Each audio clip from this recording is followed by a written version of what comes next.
24/5/2026 রোজ রবিবার রয়েছি ফরিদপুরের সালতা উপজেলার সালতার হাট থেকে।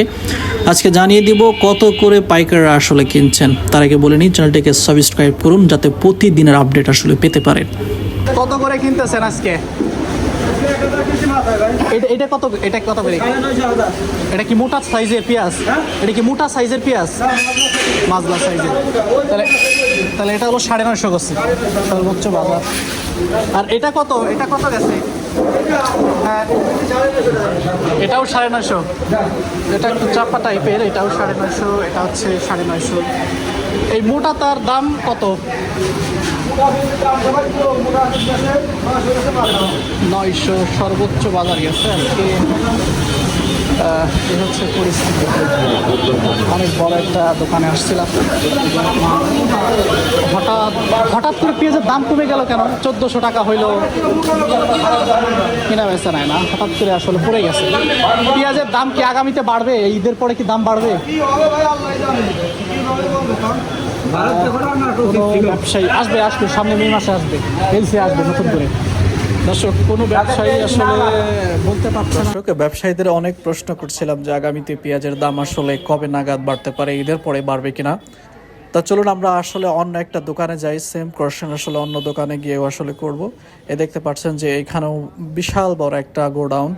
এখানে এরা প্রতিনিয়ত আসলে পেঁয়াজ ক্রয় করে থাকে এবং এখান থেকে দেশের বিভিন্ন শহরে, বিভিন্ন জেলায়, বিভিন্ন বিভাগে আসলে এখান থেকে আসলে পেঁয়াজটা আসলে রপ্তানি করা হয়। তো আজকে এই দোকানে এসেছি, এই দোকানের যে মালিক রয়েছেন তাদের সঙ্গে কথা বলছিলাম যে আজকে এই যে পেঁয়াজটা কিনেছেন, এই পেঁয়াজটা আগামী সময় আসলে দাম বাড়বে কিনা। তার ভিতরে একজন ইনফরমেশন দিলেন যে আগামীতে ভারত থেকে আসলে এলসি ঢুকবে।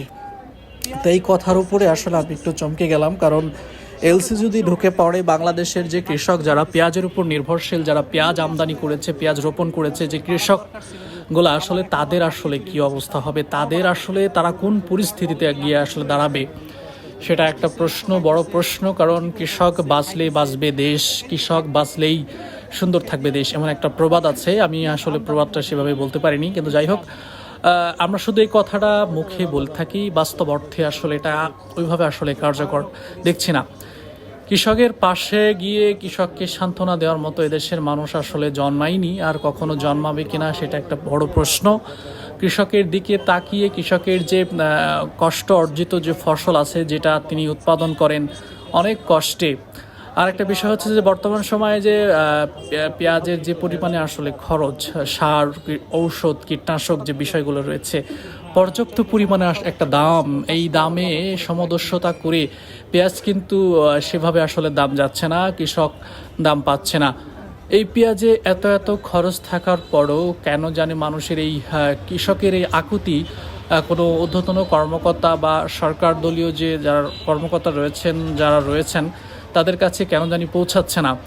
এই কৃষকের এই আকুতি, কৃষকের এই কান্না, কৃষকের এই দুর্দশা, এটা আসলে যারা কর্তৃপক্ষ রয়েছেন, যারা এই বিষয়ে ব্যবস্থা নিতে পারবেন, অবশ্যই তাদেরকে অনুরোধ জানাবো তারা যেন কৃষকের পাশে এসে দাঁড়িয়ে যাতে কৃষক এই ফসলের ন্যায্য মূল্যটা পায়, সেই ব্যবস্থাটা অতি দ্রুত করা।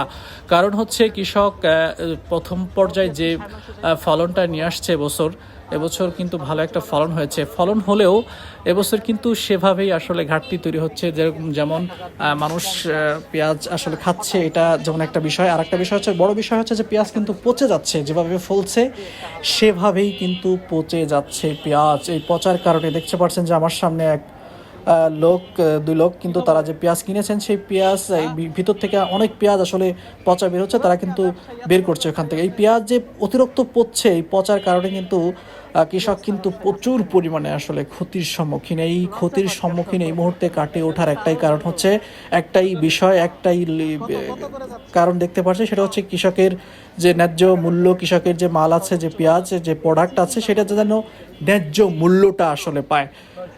সেই জায়গায় যদি কৃষক ন্যায্য মূল্য পায়, হয়তো কৃষক এই জায়গায় আসলে ওভারকাম করতে পারবে। আগামী বছর দ্বিগুণ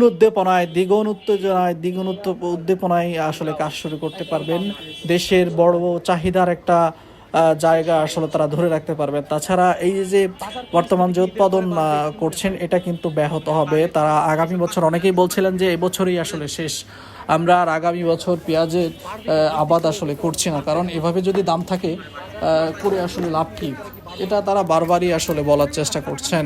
কিন্তু আদৌ আসলে কৃষকের আসলে কিছুই করার নেই। আপাতত দেখবেন যে আগামী বছর এভাবেই কিন্তু আবাদ করে কিন্তু কৃষক তিলে তিলে শেষ হয়ে যাচ্ছে। তাই কর্তৃপক্ষকে অবশ্যই বলবো কৃষক যেন ন্যায্য একটা মূল্য পায় সেই দিকে লক্ষ্য রাখা, সেই দিকে খেয়াল রাখা, সেই দিকেই থাকা। ধন্যবাদ সবাইকে।